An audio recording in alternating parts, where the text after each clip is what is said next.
Hi friends, ಶೇಂಗಾದಿಂದ ನೀವು ಬೇಕಾದಷ್ಟು ರೆಸಿಪಿನ ಪ್ರಿಪೇರ್ ಮಾಡಿರ್ತೀರಾ ಫ್ರೆಂಡ್ಸ್. ಇವತ್ತು ನಾನು ಶೇಂಗಾ ಉಪಯೋಗಿಸ್ಬಿಟ್ಟು ಬರ್ಫಿ ಪ್ರಿಪೇರ್ ಮಾಡ್ತಾ ಇದ್ದೀನಿ. ಈ ಬರ್ಫಿ ಟೇಸ್ಟ್ ಮಾರ್ಕೆಟಿನಲ್ಲಿ ದೊರೆಯುವ ಕಾಜು ಕತ್ರಿ ಥರನೇ ಇರುತ್ತೆ.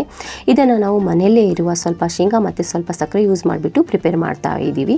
ಇದಕ್ಕೆ ನಾವು ಯಾವುದೇ ರೀತಿಯ ಕೋಯಾ, ಕಂಡೆನ್ಸ್ ಮಿಲ್ಕ್, ಮಾವ ಆಗಲಿ ಹಾಕ್ತಾ ಇಲ್ಲ. ಆದರೂ ತುಂಬ ಸಾಫ್ಟಾಗಿ ಸ್ಮೂತಾಗಿ ಇದನ್ನು ಪ್ರಿಪೇರ್ ಮಾಡ್ಕೊಳ್ಬೋದು. ಮಾಡೋದು ತುಂಬ ಈಸಿ ಆಗಿದೆ ಫ್ರೆಂಡ್ಸ್. ವಿಡಿಯೋ ಸ್ಕಿಪ್ ಮಾಡಿ ಪೂರ್ತಿಯಾಗಿ ನೋಡಿ. ವಿಡಿಯೋ ಇಷ್ಟವಾದರೆ ಪ್ಲೀಸ್ ಲೈಕ್ ಮಾಡಿ, ಶೇರ್ ಮಾಡಿ, ಸಬ್ಸ್ಕ್ರೈಬ್ ಮಾಡ್ಕೊಳ್ಳಿ. ವೆಲ್ಕಮ್ ಟು ಪ್ರೀತಿಯಿಂದ ಅಡುಗೆ ಮನೆ. ಮೊದಲಿಗೆ ನಾನು ಈ ರೆಸಿಪಿ ಮಾಡಲು 2 ಕಪ್ಪಷ್ಟು ಶೇಂಗಾ ತೊಗೊಂಡಿದ್ದೀನಿ. ಇಲ್ಲಿ ನಾನು ಶೇಂಗಾನ ಈ ಕಪ್ಪಲ್ಲಿ ಮೆಜರ್ಮೆಂಟ್ ಮಾಡ್ಕೊಂಡಿದ್ದೀನಿ. 2 ಕಪ್ಪಷ್ಟು. ನಿಮ್ಮ ಮನೆಯಲ್ಲಿರೋ ಯಾವುದಾದ್ರೂ ಕಪ್ಪಿಂದ ಮೆಜರ್ಮೆಂಟ್ ಮಾಡ್ಕೊಳ್ಬೋದು. ಅದರಿಂದನೇ ಎಲ್ಲ ಮೆಜರ್ಮೆಂಟ್ ತೊಗೊಳ್ಳಿ. ಇಲ್ಲಿ ನೋಡಿ, ನಾನು ಈ ಶೇಂಗಾದಲ್ಲಿ ಈ ರೀತಿ ಶೇಂಗಾ ಇರುತ್ತಲ್ಲ ಫ್ರೆಂಡ್ಸ್, ಅದು ತೆಗ್ದಿದ್ದೀನಿ. ಈ ಶೇಂಗಾ ಟೇಸ್ಟ್ ಅಷ್ಟು ಚೆನ್ನಾಗಿರಲ್ಲ, ಕೈ ಇರುತ್ತೆ. ಅದಕ್ಕೋಸ್ಕರ ಇದನ್ನು ನಾನು ಸಪ್ರೇಟ್ ಮಾಡ್ಕೊಂಡಿದ್ದೀನಿ, ಕ್ಲೀನ್ ಮಾಡ್ಕೊಂಡಿದ್ದೀನಿ ಶೇಂಗಾನ. ನೆಕ್ಸ್ಟ್ ಈಗ ನಾವು ಶೇಂಗಾನ ಹುರ್ಕೊಳ್ಬೇಕಾಗುತ್ತೆ. ಅದಕ್ಕೆ ನಾನಿಲ್ಲಿ ಗ್ಯಾಸ್ ಮೇಲೆ ಒಂದು ಕಡಾಯಿ ಇಟ್ಕೊಂಡಿದ್ದೀನಿ.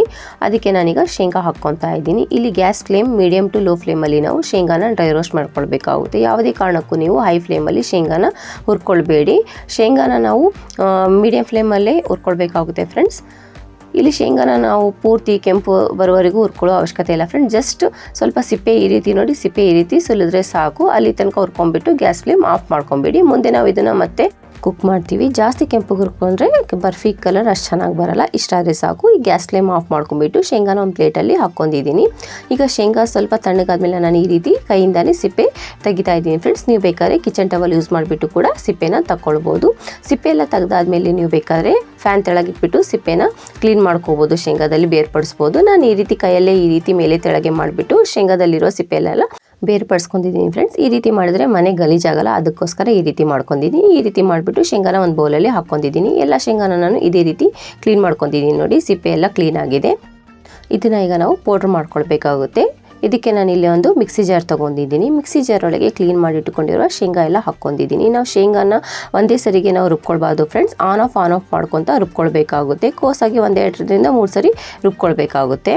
ನೋಡಿ, ಈ ರೀತಿ ಕೋಸೆಲ್ಲಾನು ಆನ್ ಆಫ್ ಮಾಡ್ಕೊತ ರುಬ್ಕೊಂಡಿದ್ದೀನಿ. ಇದನ್ನು ಈಗ ಒಂದು ಬೌಲಲ್ಲಿ ನಾನು ಇಟ್ಟು ಜಲ್ದಿ ಹಿಡಿತೀವಲ್ಲ ಫ್ರೆಂಡ್ಸ್, ಅದು ತೊಗೊಂಡ್ಬಿಟ್ಟು ನಾನು ಜಲ್ದಿ ಮಾಡ್ಕೊಳ್ಬೇಕಾಗುತ್ತೆ. ನಮಗೆ ಸಾಫ್ಟ್ ಆಗಿರೋ ಪೌಡ್ರ್ ಬೇಕು ಫ್ರೆಂಡ್ಸ್, ಅದಕ್ಕೋಸ್ಕರ ಇಲ್ಲಿ ನಾನು ಜಲ್ದಿ ಹಿಡ್ಕೊತಾ ಇದ್ದೀನಿ. ನೋಡಿ, ಜಲ್ದಿ ಹಿಡಿದ ಮೇಲೆ ನಾವು ಮೇಲ್ಗಡೆ ಎಲ್ಲ ದಪ್ಪ ಇರೋ ಶೇಂಗಾ ಮತ್ತೆ ಬರುತ್ತೆ ಫ್ರೆಂಡ್ಸ್. ಇದನ್ನು ನಾವು ಮತ್ತೊಂದು ಸರಿ ಮಿಕ್ಸಿಯಲ್ಲಿ ಹಾಕಿಬಿಟ್ಟು ರುಬ್ಕೊಳ್ಬೇಕಾಗುತ್ತೆ. ಇದು ಸಹ ನಾವು ಕೋಸಲ್ಲಿ 2-3 ಸರಿ ರುಬ್ಕೊಬೇಡಿ. ಇಲ್ಲ ಅಂತೇಳಿದ್ರೆ ನಾವು ಪೂರ್ತಿ ಒಂದೇ ಸರಿಗೆ ರುಬ್ಬಿದ್ರೆ ಶೇಂಗಾದಲ್ಲಿರೋ ಎಣ್ಣೆ ಅಂಶ ಬಿಡುತ್ತೆ ಫ್ರೆಂಡ್ಸ್. ಆವಾಗ ನಾವು ಬರ್ಫಿ ಚೆನ್ನಾಗಿ ಮಾಡೋಕ್ಕಾಗಲ್ಲ. ಅದಕ್ಕೋಸ್ಕರ ಇಲ್ಲಿ ನಾವು ಕೋಸಲ್ಲಿ ರುಬ್ಬಿಟ್ಟು ಈ ರೀತಿ 2-3 ಸರಿ ನಾನು ಜಲ್ದಿ ಇಟ್ಕೊಂಡಿದ್ದೀನಿ. ನೋಡಿ, ಈ ರೀತಿ ನಮಗೆ ಸಾಫ್ಟ್ ಆಗಿರೋ ಪೌಡ್ರ್ ಬೇಕಾಗುತ್ತೆ ಶೇಂಗಾದ್ದು. ಎಷ್ಟು ಚೆನ್ನಾಗಿ ಪೌಡ್ರ್ ಆಗಿದೆ ನೋಡಿ ಫ್ರೆಂಡ್ಸ್. ಶೇಂಗಾದ ಪೌಡ್ರ್ ದಪ್ಪ ಇದ್ದರೆ ಬರ್ಫಿ ಅಷ್ಟು ಚೆನ್ನಾಗಿ ಬರಲ್ಲ. ಅದಕ್ಕೋಸ್ಕರ ಶೇಂಗಾದ ಪೌಡ್ರ್ ಸಾಫ್ಟೇ ಇದ್ದರೆ ತುಂಬ ಚೆನ್ನಾಗಿ ಬರುತ್ತೆ. ಇಲ್ಲಿಗೆ ನಾನು 3 ಕುಟ್ಟಿರೋ ಏಲಕ್ಕಿ ಪೌಡ್ರ್ ಹಾಕ್ಕೊತಾ ಇದ್ದೀನಿ. ಇಲ್ಲಿ ನಾನು ಹಾಲಿನ ಪೌಡ್ರ್ ತೊಗೊಂಡಿದ್ದೀನಿ ಫ್ರೆಂಡ್ಸ್, 10 ರೂಪಾಯಿ ಪ್ಯಾಕೆಟಿಂದು. ಇಲ್ಲ ಡೈರಿ ವೇಟ್ನರ್ ತೊಗೊಂಡು ನೀವು ಯಾವುದಾದ್ರೂ ಕೂಡ ತೊಗೊಳ್ಬೋದು. ಹಾಲಿನ ಪೌಡ್ರ್ ಹಾಕೋದರಿಂದ ಬರ್ಫಿಯಲ್ಲಿ ಮಾವ ಫ್ಲೇವರ್ ತುಂಬ ಚೆನ್ನಾಗಿ ಬರುತ್ತೆ ಫ್ರೆಂಡ್ಸ್. ಜಾಸ್ತಿನೂ ಹಾಕೋಕೆ ಹೋಗ್ಬೇಡಿ, ಜಸ್ಟ್ 1 ಪ್ಯಾಕೆಟ್ ಆದರೆ ಸಾಕು. ಹಾಕಿಬಿಟ್ಟು ಚೆನ್ನಾಗಿ ಮಿಕ್ಸ್ ಮಾಡ್ಕೊಳ್ಳಿ. ಎಲ್ಲನೂ ಏಲಕ್ಕಿ ಪುಡಿ, ಹಾಲಿನ ಪೌಡ್ರು, ಶೇಂಗಾ ಪೌಡ್ರನ್ನ ಎಲ್ಲನೂ ಚೆನ್ನಾಗಿ ಮಿಕ್ಸ್ ಮಾಡ್ಕೊಳ್ಳಿ. ಇಲ್ಲಿ ನೋಡಿ ಫ್ರೆಂಡ್ಸ್, ಎಲ್ಲನೂ ಚೆನ್ನಾಗಿ ಮಿಕ್ಸ್ ಆಗಿದೆ. ಇದನ್ನು ಈಗ ಒಂದು ಸೈಡಲ್ಲಿ ಎತ್ತಿಟ್ಕೊಂಡಿದ್ದೀನಿ. ನೆಕ್ಸ್ಟ್ ಇಲ್ಲಿ ನಾನು ಗ್ಯಾಸ್ ಮೇಲೆ ಒಂದು ಪ್ಯಾನ್ ತೊಗೊಂಡಿದ್ದೀನಿ ಫ್ರೆಂಡ್ಸ್. ಬಾಣಲಿ ಆದರೂ ತೊಗೋಬೋದು, ಪ್ಯಾನ್ ಆದರೂ ತೊಗೋಬೋದು. ಇಲ್ಲಿ ನಾನು 1 ಕಪ್ಪಷ್ಟು ಸಕ್ಕರೆ ತೊಗೊಂಡಿದ್ದೀನಿ. ಮೆಜರ್ಮೆಂಟ್ ತುಂಬ ಈಸಿ ಆಗಿದೆ ಫ್ರೆಂಡ್ಸ್. 2 ಕಪ್ಪಷ್ಟು ಶೇಂಗಾ ತೊಗೊಂಡ್ರೆ 1 ಕಪ್ಪಷ್ಟು ಸಕ್ಕರೆ ತೊಗೊಳ್ಬೇಕಾಗುತ್ತೆ. ಸಕ್ಕರೆ 1 ಕಪ್ ಆದರೆ ಅರ್ಧ ಕಪ್ಪಷ್ಟು ನಾವು ನೀರು ಹಾಕ್ಕೊಂಡ್ಬಿಟ್ಟು ಸಕ್ಕರೆ ಕರಗಿಸ್ಕೊಳ್ಬೇಕಾಗುತ್ತೆ. ಇಲ್ಲಿ ನಾವು ಮೀಡಿಯಮ್ ಫ್ಲೇಮಲ್ಲಿ ಸಕ್ಕರೆನ ಕರಗೋವರೆಗೂ ನಾವು ಬಿಡಬೇಕಾಗುತ್ತೆ ಫ್ರೆಂಡ್ಸ್. ಇಲ್ಲಿ ನೋಡಿ, ಮೀಡಿಯಮ್ ಫ್ಲೇಮಲ್ಲಿ ಸಕ್ಕರೆ ಎಲ್ಲ ಕರಗಿದೆ. ಸಕ್ಕರೆ ಕರಗಾದ್ಮೇಲೆ 3-4 ನಿಮಿಷ ನಾವು ಇದನ್ನು ಕುದಿಸ್ಕೊಳ್ಬೇಕಾಗುತ್ತೆ ಫ್ರೆಂಡ್ಸ್. ಇದನ್ನು ಜಾಸ್ತಿ ನಾವು ಗಟ್ಟಿ ಪಾಕ ಮಾಡ್ಕೊಳ್ಳೋ ಅವಶ್ಯಕತೆ ಇಲ್ಲ. ಜಸ್ಟ್ ಈ ರೀತಿ ಬಂದರೆ ಸಾಕು ಫ್ರೆಂಡ್ಸ್. ನೋಡಿ, ಒಂದೆಳೆ ಬರುವ ಹಂತದಲ್ಲಿ ನಾವು ಇದನ್ನು ಗ್ಯಾಸ್ ಆಫ್ ಮಾಡ್ಕೊಳ್ಬೇಕಾಗುತ್ತೆ. ಇಲ್ಲಿ ನೋಡಿ, ಗ್ಯಾಸ್ ಆಫ್ ಮಾಡ್ಕೊತಿದ್ದೀನಿ ಫ್ರೆಂಡ್ಸ್. ಗ್ಯಾಸ್ ನೀವು ಲೋ ಮಾಡ್ಕೊಂಡ್ಬಿಟ್ಟು ಕೂಡ ಇದನ್ನು ಹಾಕ್ಕೋಬೋದು. ನೀವು ಇಲ್ಲಿ ಶೇಂಗಾ ಪೌಡ್ರ್ ಹಾಕೊಂಡು ಮಿಕ್ಸ್ ಮಾಡ್ಕೊಳ್ಬೋದು. ಆದರೆ ನಾನು ಇಲ್ಲಿ ಗ್ಯಾಸ್ ಆಫ್ ಮಾಡ್ಕೊತೀನಿ, ಗಂಟು ಆಗಬಾರ್ದು ಅಂತ ಹೇಳ್ಬಿಟ್ಟು. ಒಂದೇ ಸರಿಗೆ ನಾವು ಶೇಂಗಾ ಪೌಡ್ರ್ ಹಾಕ್ಕೊಳ್ಬಾರ್ದು ಫ್ರೆಂಡ್ಸ್. ಜಸ್ಟ್ ಸ್ವಲ್ಪನೇ ಹಾಕಿಬಿಟ್ಟು ನಾವು ಶೇಂಗಾ ಪೌಡ್ರ್ ಹಾಕಿಬಿಟ್ಟು ಚೆನ್ನಾಗಿ ಮಿಕ್ಸ್ ಮಾಡ್ಕೊಳ್ಬೇಕಾಗುತ್ತೆ. ಈ ರೀತಿ ಮಾಡಿದ್ರೆ ಗಂಟು ಆಗಲ್ಲ, ತುಂಬ ಚೆನ್ನಾಗಿ ಬರುತ್ತೆ. ಇಲ್ಲಿ ನೋಡಿ, ನಾನು ಸ್ವಲ್ಪನೇ ಹಾಕ್ಕೊಂಡ್ಬಿಟ್ಟು ಶೇಂಗಾ ಪೌಡ್ರನ್ನ ಮಿಕ್ಸ್ ಮಾಡ್ಕೊತಾ ಇದ್ದೀನಿ. ಇಲ್ಲಿ ನಾನು ಗ್ಯಾಸ್ ಫ್ಲೇಮ್ ಆಫ್ ಮಾಡಿದ್ದೀನಿ ಫ್ರೆಂಡ್ಸ್. ಇದನ್ನೆಲ್ಲ ಆದಮೇಲೆ ನಾನು ಗ್ಯಾಸ್ ಫ್ಲೇಮ್ ಆನ್ ಮಾಡ್ತೀನಿ. ಇಲ್ಲಿ ನೋಡಿ, ಎಲ್ಲ ಶೇಂಗಾ ಪೌಡ್ರನ್ನ ನಾನು ಇದೇ ರೀತಿ ಹಾಕಿಬಿಟ್ಟು ಮಿಕ್ಸ್ ಮಾಡ್ಕೊತಿದ್ದೀನಿ. ಒಂದು ಸ್ವಲ್ಪನೂ ಗಂಟಾಗಲ್ಲ ಫ್ರೆಂಡ್ಸ್. ಈ ರೀತಿ ಮಾಡಿದ್ರೆ ತುಂಬ ಚೆನ್ನಾಗಿ ಬರುತ್ತೆ, ಈಸಿ ಆಗುತ್ತೆ ಫ್ರೆಂಡ್ಸ್ ನಿಮಗೆ ಹ್ಯಾಂಡಲ್ ಮಾಡೋದಕ್ಕೆ.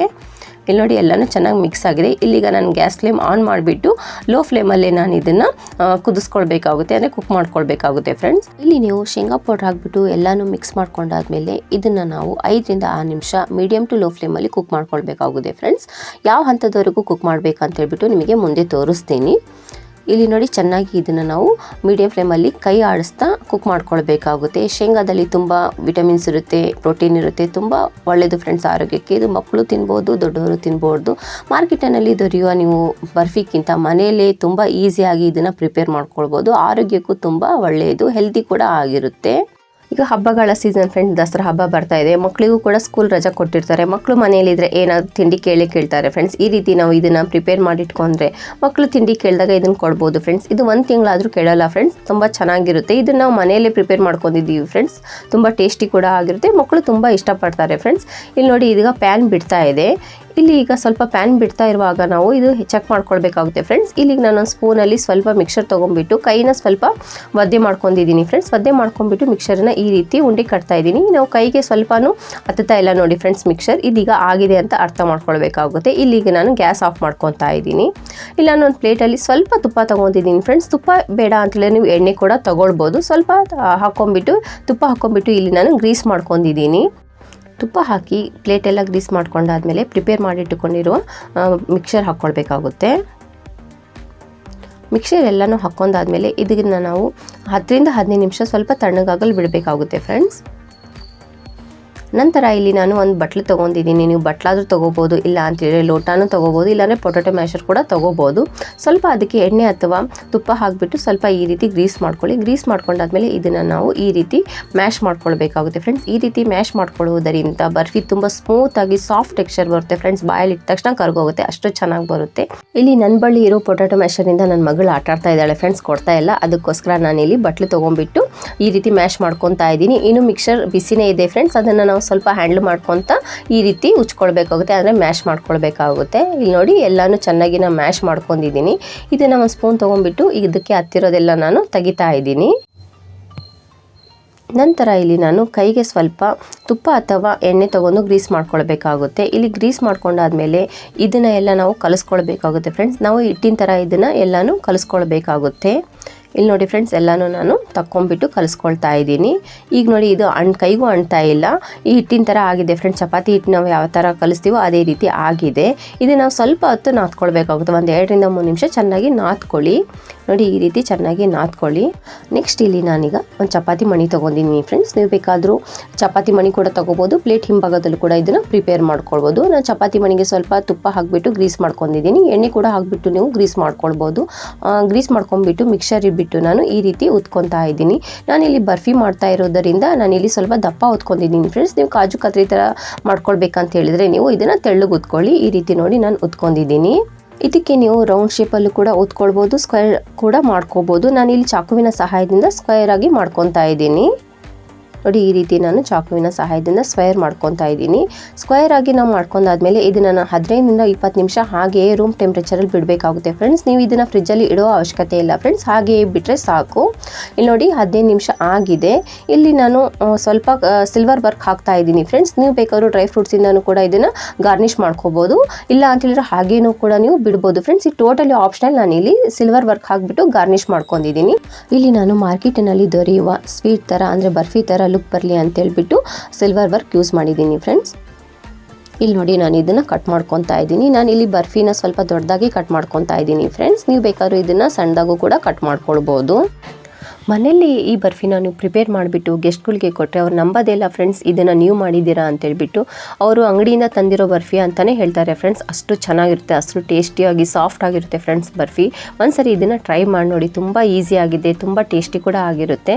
ಮನೇಲಿ ಇರುವ ಜಸ್ಟ್ 2 ಇಂಗ್ರೀಡಿಯೆಂಟಿಂದ ಇದನ್ನು ಪ್ರಿಪೇರ್ ಮಾಡ್ಕೊಳ್ಬೋದು ಫ್ರೆಂಡ್ಸ್. ಯಾರು ನಂಬಲ್ಲ ಫ್ರೆಂಡ್ಸ್, ಇದನ್ನು ನೀವು ಶೇಂಗಾದಿಂದ ಪ್ರಿಪೇರ್ ಮಾಡ್ಕೊಂಡಿದ್ದೀರಾ ಅಂತ ಹೇಳ್ಬಿಟ್ಟು. ಸ್ವಲ್ಪ ಶೇಂಗಾ, ಸ್ವಲ್ಪ ಸಕ್ಕರೆ ಇದ್ದರೆ ಸಾಕು ಫ್ರೆಂಡ್ಸ್, ಇದನ್ನು ನೀವು ಪ್ರಿಪೇರ್ ಮಾಡ್ಕೊಳ್ಬೋದು ತುಂಬ ಈಸಿಯಾಗಿ. ನೋಡಿ ಎಷ್ಟು ಚೆನ್ನಾಗಿ ಬಂದಿದೆ ಬರ್ಫಿ, ಒಂದು ಸ್ವಲ್ಪನೂ ಮಣಿಗೆ ಅಂಟಿಲ್ಲ ಫ್ರೆಂಡ್ಸ್, ಅಷ್ಟು ಚೆನ್ನಾಗಿ ಬಂದಿದೆ. ನೋಡ್ತಾ ಇರ್ಬೋದು ನೀವು ಎಷ್ಟು ಚೆನ್ನಾಗಿ ಬರ್ಫಿ ರೆಡಿ ಆಗಿದೆ ಅಂತ ಹೇಳ್ಬಿಟ್ಟು. ರೆಡಿ ಆಗಿದೆ ನೋಡಿ ಫ್ರೆಂಡ್ಸ್, ಪೀನಟ್ ಬರ್ಫಿ. ತುಂಬ ಟೇಸ್ಟಿ ಆಗುತ್ತೆ ಫ್ರೆಂಡ್ಸ್, ತುಂಬ ಈಸಿ ಆಗಿದೆ ಮಾಡೋದು. ಒಂದ್ಸರಿ ಟ್ರೈ ಮಾಡಿ ನೋಡಿ. ಇಲ್ಲಿ ನೋಡಿ ಒಂದು ನಿಮಗೆ ಮುರ್ದು ತೋರಿಸ್ತಾ ಇದ್ದೀನಿ ಎಷ್ಟು ಸಾಫ್ಟಾಗಿ ಸ್ಮೂತಾಗಿ ಬಂದಿದೆ ಅಂತ ಹೇಳ್ಬಿಟ್ಟು. ಬಾಯಲ್ಲಿ ಇಟ್ಟ ತಕ್ಷಣ ಕರ್ಗೋಗುತ್ತೆ ಫ್ರೆಂಡ್ಸ್, ಅಷ್ಟು ಚೆನ್ನಾಗಿ ಬಂದಿದೆ. ನೋಡಿ ಎಷ್ಟು ಸಾಫ್ಟಾಗಿ ಬಂದಿದೆ, ನೋಡ್ತಿರ್ಬೋದು ನೀವು ಎಷ್ಟು ಸಾಫ್ಟಾಗಿ ಸ್ಮೂತಾಗಿ ಬಂದಿದೆ ಅಂತ ಹೇಳ್ಬಿಟ್ಟು. ನಿಮಗೆ ಈ ರೆಸಿಪಿ ಇಷ್ಟವಾದರೆ ಪ್ಲೀಸ್ ಲೈಕ್ ಮಾಡಿ, ಶೇರ್ ಮಾಡಿ, ಸಬ್ಸ್ಕ್ರೈಬ್ ಮಾಡ್ಕೊಳ್ಳಿ ಫ್ರೆಂಡ್ಸ್. ಮತ್ತೆ ಸಿಗೋಣ ಮತ್ತೊಂದು ಹೊಸ ವೀಡಿಯೋದಲ್ಲಿ. ಥ್ಯಾಂಕ್ ಯು ಫಾರ್ ವಾಚಿಂಗ್ ಪ್ರೀತಿಯಿಂದ ಅಡುಗೆ ಮನೆ.